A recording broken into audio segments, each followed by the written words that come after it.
The call came at 7:14 in the morning. I know the exact time because I had been lying in bed since 4, staring at the ceiling, listening to the house breathe around me the way it does when only one person is left inside it. My wife Margaret had been in the ground for less than 18 hours, and my daughter Claire was the one who put her there. She didn't know that I knew that yet. She was downstairs when the phone rang. I could hear her moving around in Margaret's kitchen, opening cabinets, running water, doing the things that grieving daughters do when they need to feel useful. I let the phone ring twice before I answered, because I didn't recognize the number. It was a 614 area code, Columbus, Ohio. Margaret had worked at an insurance brokerage in Columbus for 11 years, but I couldn't imagine why anyone from her office would be calling me the morning after the burial. Mr. Calloway? The voice was a woman's, careful, measured, like someone choosing each word before she set it down. My name is Brenda Marsh. I worked with Margaret for the last 8 years. I'm so sorry to bother you. I debated calling all last night. I hope this isn't. It's fine, I said. Go ahead. There was a pause. I heard her exhale slowly on the other end. I need to show you something, she said. Not over the phone. Is there any way you could come to the office today? I know how that sounds. I know what you buried yesterday. But what I have, I think you need to see it before anyone else does. And please, Mr. Calloway, please don't mention this call to Claire. I sat up in bed, my daughter's name in a stranger's mouth, delivered like a warning. On the morning after I buried my wife of 34 years, I told Brenda Marsh I would be there by 10. Let me take you back to the beginning, friends, because none of this makes sense without it. Margaret and I had been married since 1991. We met at a church potluck in Gahanna, Ohio, which is about as romantic as it sounds, but she laughed at something I said before I even thought it was funny, and that was it for me. She was 31 years old, teaching elementary school, and she had a way of paying attention to people that made you feel like the only person in whatever room you were in. We had one daughter together, Claire, born 1994. Then we tried for more, and it didn't happen, and eventually we stopped trying and started being grateful for what we had. Margaret left teaching in her early 40s. Her mother had been in the insurance business and she followed that path, eventually landing at Greer and Marsh Brokerage, where she handled commercial accounts. She was good at it, methodical, detail-oriented, the kind of person who kept paper copies of everything in labeled folders even when everyone around her had gone fully digital. I used to tease her about those folders. I'm not laughing about them now. Claire grew up fine. I want to say that plainly. She grew up fine, and we loved her, and she never showed us a single thing that would have prepared us for what happened. She married a man named Derek Paulson in 2019. He was in construction management, or he said he was. He dressed well, he talked a lot. He had very straight teeth and a habit of steering conversations back to himself that I noticed but never said anything about, because Margaret seemed to like him, and that was enough for me. They moved to a house in Dublin, a suburb outside Columbus, about 12 minutes from us. Close enough for Sunday dinners, close enough for weekend visits. Close enough, as it turned out, for everything else. The first sign that something was wrong with Margaret came in the spring of 2024. Not a dramatic sign, nothing you could point to. She started getting tired. Not the normal tired of a woman in her early 60s who works full days, a different kind of tired, the kind that doesn't lift after sleep. She started forgetting small things. A lunch date with her friend Carol, the name of a restaurant we'd been to a dozen times. She laughed it off. I laughed it off with her, because that was easier than worrying. By summer, she had headaches, persistent, dull, sitting behind her eyes in a way she described as pressure. Her doctor ran blood work twice, and both times came back within normal range. He attributed it to stress and perimenopause and suggested she reduce her caffeine intake. She did everything he said. Nothing changed. Claire started coming around more. I noticed that. She'd stop by on weekday afternoons when I was at the hardware store or out walking, and she'd be there when I got home, sitting at the kitchen table with Margaret, the two of them talking quietly. I thought it was kindness.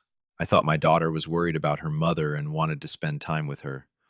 I thought that right up until the week before Margaret died. When I found the notepad, it was sitting on the kitchen counter, half tucked under the fruit bowl. Margaret's handwriting on the top sheet, which immediately caught my eye, because her handwriting by then had gotten shaky, in a way that still made my chest tighten. She'd written 3 things, in the careful block letters she used, when she wanted to be sure she wouldn't misread something later. Investment account balance wrong. Signature on form. Did I sign this? Call Robert before Claire visits. Robert was our financial advisor, Robert Klein, out of Westerville. We'd worked with him for 15 years. I stood there in the kitchen and read that notepad 3 times. I almost called Margaret into the room right then, but she was asleep on the couch. She'd been napping in the afternoons by then, something she had never done in 30 years of marriage, and I didn't want to wake her. I told myself I would ask her about it at dinner. I told myself it was probably nothing. Margaret was forgetful lately. Maybe she'd simply lost track of a transaction. Maybe the form was one she'd signed and forgotten. I left the notepad where it was. She died 4 days later. The official cause was a cerebrovascular event, a stroke, though the attending physician noted it was atypical in presentation for a woman her age with no prior cardiovascular history. Margaret had been healthy her entire life. No smoking, no high blood pressure, no family history of stroke. She was 61 years old, and she taught herself to do a 5K on the treadmill the previous December. The doctors said sometimes these things happen. Bodies have secrets, they told me. Even ones that have been taken care of. Claire was the first one I called. She was at the hospital within 25 minutes. She cried in a way that I held on to. Later, because I am her father, and I wanted to believe that grief was real. Derek arrived an hour after that. He put his hand on my shoulder and said he was so sorry. He had very steady eyes when he said it. The burial was on a Tuesday. 37 people came, which doesn't sound like a lot until you're the one standing at the grave counting them, grateful for every single one. Brenda Marsh was not there. I didn't know her name yet. I didn't know she'd spent the previous 72 hours trying to decide if she was doing the right thing by calling me. I went home that night and sat in Margaret's chair, the one by the living room window, and I thought about the notepad. I had not mentioned it to anyone. Not to Claire, not to our son-in-law, not to our friends who came back to the house after the burial and filled the rooms with careful, quiet voices. I sat in that chair until after midnight, and then I went upstairs and I didn't sleep. And then my phone rang at 7:14 in the morning. The Greer and Marsh offices were in a low brick building off Broad Street, the kind of building that has never tried to impress anyone and has gotten along just fine that way. I told Claire I had some paperwork to take care of, which wasn't entirely a lie, and I drove there alone. Brenda Marsh was waiting for me in the lobby. She was a small woman, maybe 55, with short gray hair and reading glasses pushed up on her forehead. She had the look of someone who hadn't slept much either. She shook my hand with both of hers and she said, "Thank you for coming, Mr. Calloway. I mean that sincerely. Please follow me."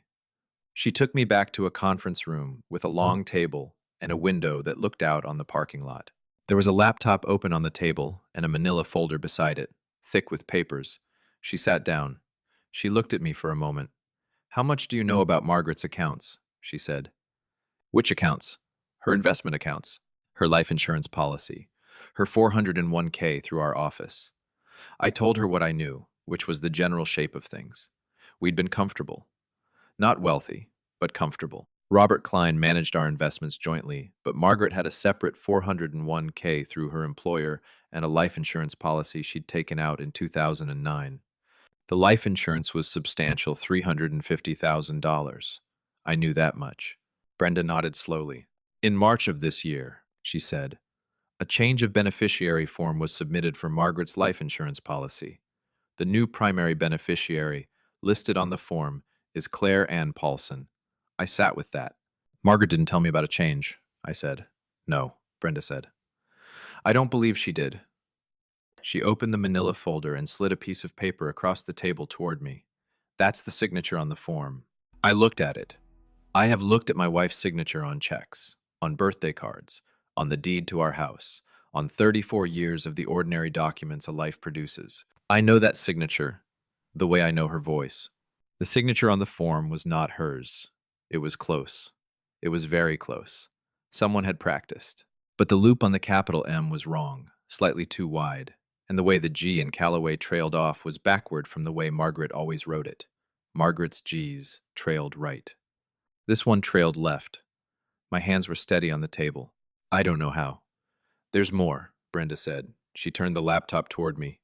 On the screen was a scanned document, a request to liquidate a portion of Margaret's 401k early, submitted in February, 3 months before Margaret died. A penalty-exempt early withdrawal, filed under a medical hardship claim. The amount was $68,000. Margaret didn't know she was sick in February, I said. She wasn't diagnosed with anything in February. No, Brenda said. She wasn't. Who submitted this? Brenda looked at me carefully. The request came through our client portal, from Margaret's login credentials, but the IP address it was submitted from. She turned the laptop back, typed something, turned it to face me again. It was submitted from an address in Dublin, Ohio. Claire and Derek lived in Dublin. I think I already knew, friends. I think somewhere behind the part of my brain that was still trying to protect me, I already knew.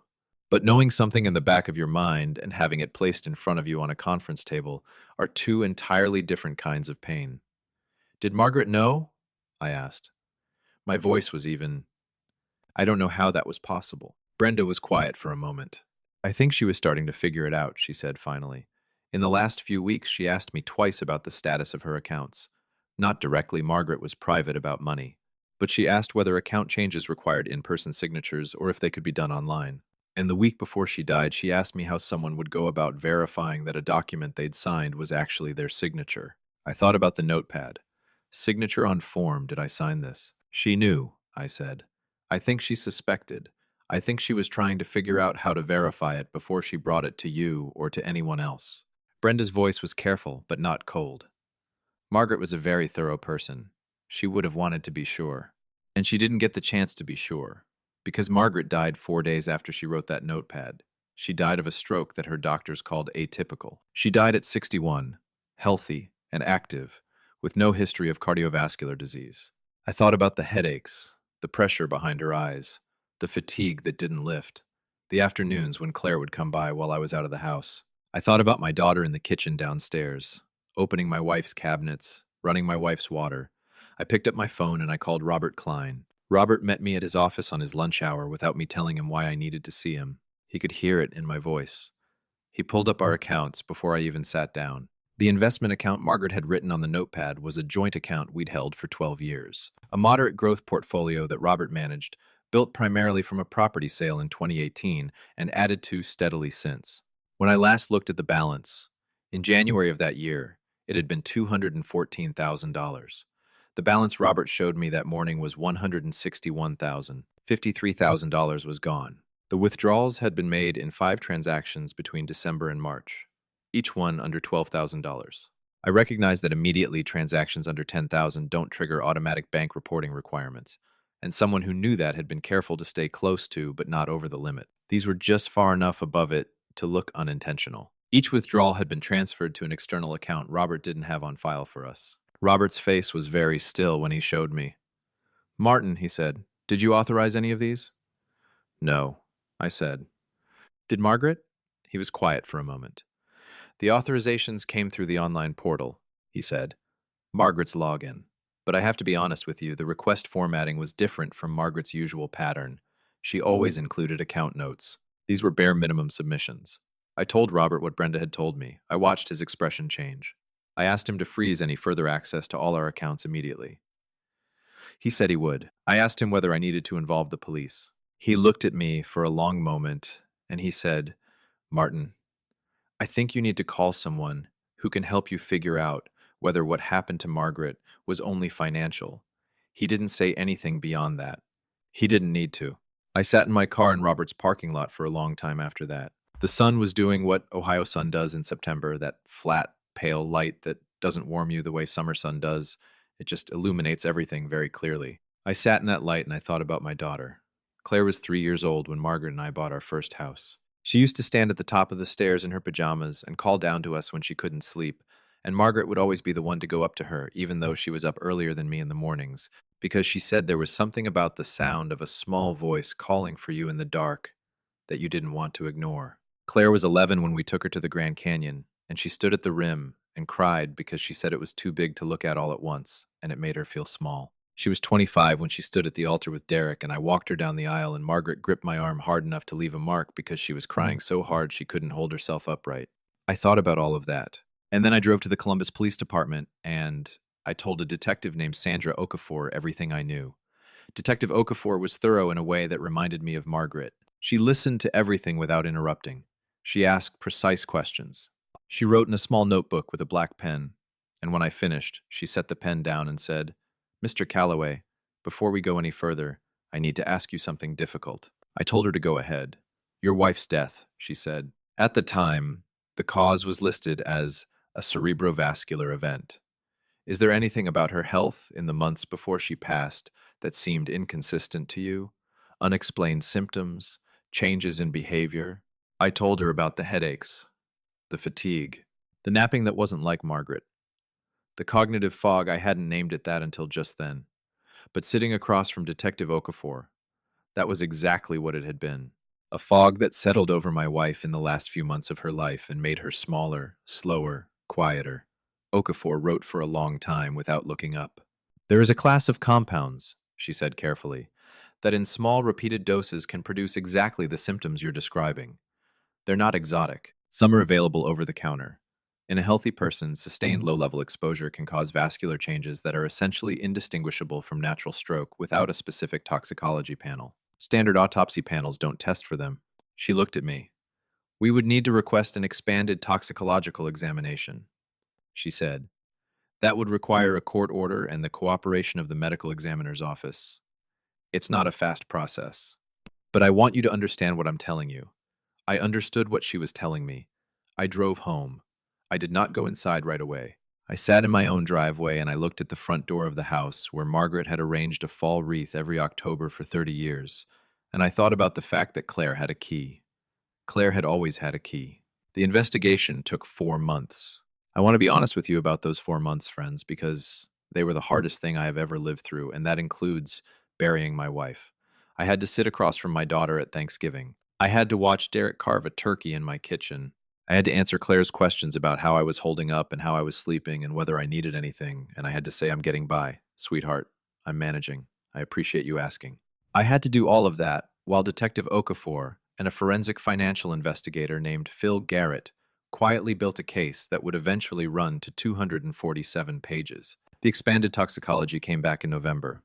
Margaret had elevated levels of a compound called chloral hydrate in her preserved tissue samples, a sedative that was common decades ago and is not commonly tested for because it's not commonly used anymore. In the concentrations found in her system, sustained exposure over several months would have caused the exact progression of symptoms she experienced: fatigue, headaches, cognitive impairment, and ultimately vascular stress severe enough to trigger a fatal stroke. It was not a natural death.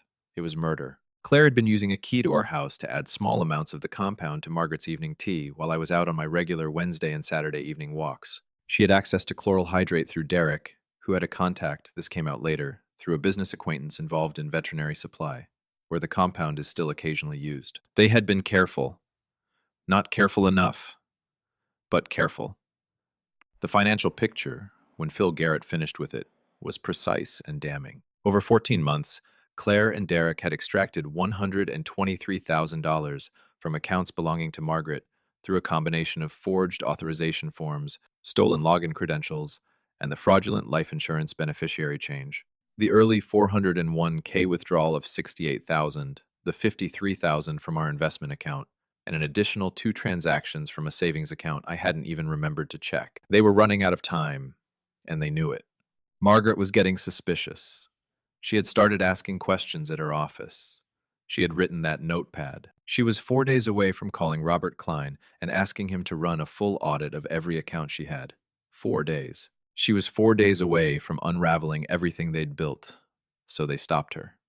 Claire was arrested on a Tuesday, 14 weeks after her mother's burial, almost to the day. Detective Okafor came to my door at 6 in the morning and told me it was happening and asked if I was all right. I said I was. I don't know if that was true. Derek was arrested the same morning, at their house in Dublin. I was told he asked for a lawyer before the detective had finished introducing herself. Claire did not ask for a lawyer right away. She cried. I know this because Okafor told me later. She cried and she said she never meant for anything bad to happen to her mother, and I have thought about that sentence more times than I can count. She never meant for anything bad to happen, as if there is a version of what she did where nothing bad was supposed to happen. As if you can feed a woman slow poison and drain her accounts and forge her name, and somehow the plan was that she would emerge from it fine. As if the mother was just an obstacle and not a person, not the woman who went up the stairs every time a small voice called from the dark. The charges were serious. Wire fraud, financial exploitation of an elderly person, which is what they call it, even when the person is 61 and perfectly sharp, because the law uses the word elderly, and Claire will have to live with the fact that she made her 61-year-old mother qualify for it. And the primary charge, second-degree murder. The prosecutor argued premeditation, argued that the sustained, deliberate, months-long administration of a sedative compound in carefully measured doses was not a moment of passion or a terrible mistake, but a plan. A plan executed over more than a year by two people who wanted money that was not theirs and were willing to end a life to get it. The judge agreed. Claire received 18 years. Derek received 12, reduced slightly for his cooperation with prosecutors in the financial portion of the investigation. Both are serving in Ohio State facilities. I recovered the money, most of it. The courts ordered full restitution, and between the accounts, the seized assets from Derek's business, and the life insurance policy that was ultimately redirected back to its rightful beneficiary, me, I got back what was mine. Every dollar of it. And I would give every dollar of it back 10 times over. You know that. You already know that. There are things I've asked myself every day since this happened, friends, and I want to share them with you because I think they are the things you're probably asking too. Why didn't Margaret tell me what she found? I've thought about this longer than I've thought about anything in my life. What I believe, and Brenda Marsh believes this too, because we've talked about it more than once over the past year, is that Margaret was not staying quiet out of fear. She was staying quiet out of methodology. She was a woman who had spent 20 years working with numbers and documents, and she understood, deeply, that suspicion is not proof. She had noticed the discrepancy. She had found the form. But she needed to verify before she brought it to me, because she knew that what she was suspecting about her own daughter was the kind of accusation you cannot take back. She was protecting me from an unverified truth for as long as she could manage. That was Margaret. That was entirely, completely Margaret. She was 4 days away from having everything she needed. Why didn't I see it sooner? Because I didn't want to. Because she was my daughter and Derek was the man she chose, and I have spent a lifetime believing that people who love you are not capable of certain things, I know now that love is not a guarantee of anything. I know now that the people who have keys to your house deserve the same scrutiny as anyone else, maybe more, because they know where everything is.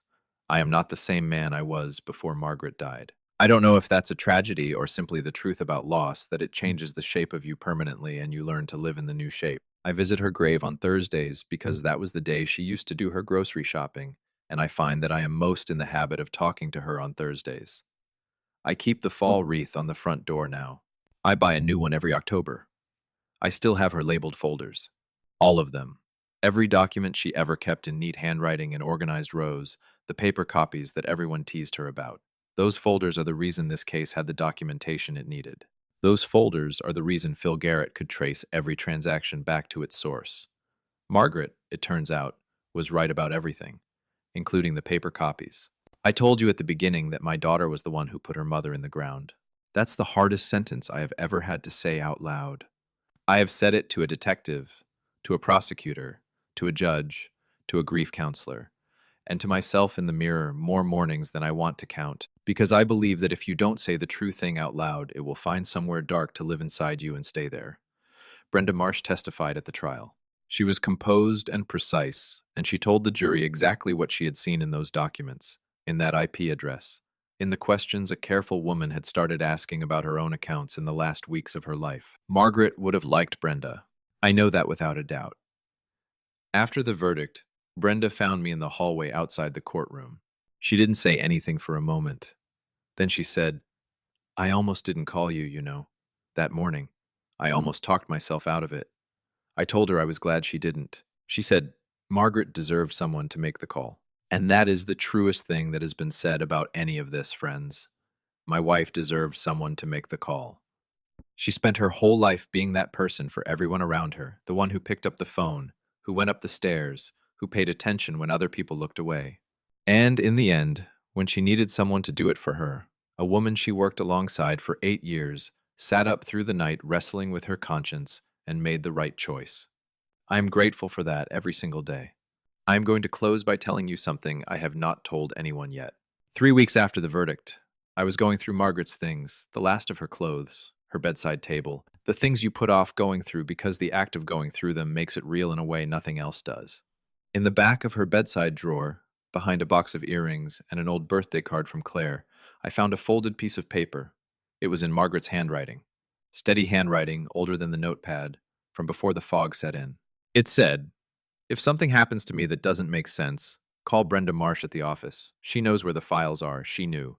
She didn't know the whole shape of it yet, but she knew something was wrong, and she planned for the possibility that she wouldn't get to finish finding out what. She wrote down a name and she put it somewhere I would eventually have to look, and she trusted that I would look, and she trusted that Brenda would pick up the phone. Margaret Calloway was the most thorough person I have ever known, and I am going to spend the rest of my life trying to be worthy of that note."